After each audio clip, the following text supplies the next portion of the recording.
Bonjour, je suis David Minucci, bienvenue dans ce nouvel épisode de Sans Robe. Ici, pas de robe, pas de langage juridique.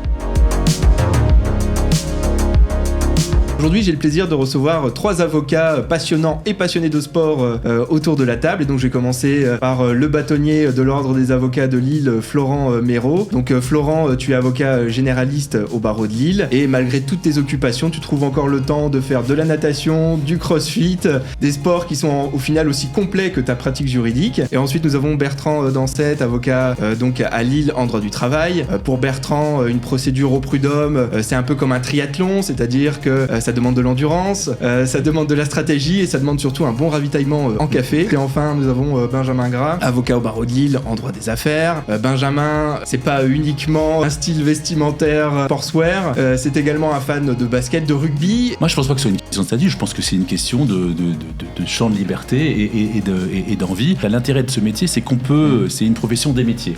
On peut exercer de différents métiers. D'ailleurs, on exerce ici tous les 3 pas le même métier, et c'est ça qui fait la richesse. Qu'on peut changer d'exercice en cours de route.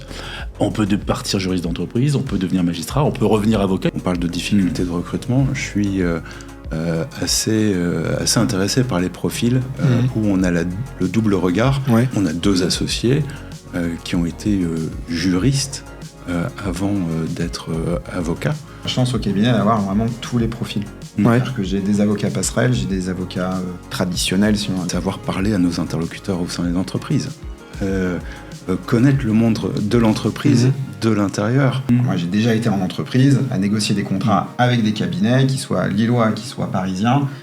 J'avais des tartines de rouge parce qu'on a l'impression que faut justifier les honoraires. Simplement une erreur sur les attentes du client. Ouais, aussi, ouais. Voilà, entre la consultation chiadée où il y a un maximum de références juridiques ou la solution opérationnelle. Ce que je disais souvent, c'est quand je suis arrivé en entreprise, je discutais avec des opérationnels, comme on dit, et je me faisais souvent la réflexion de dire on parle tous les 2 français, je comprends pas ce qu'ils comprennent pas. Je leur expliquais quelque chose et je me disais mais c'est dingue, je comprends pas ce qu'ils comprennent pas.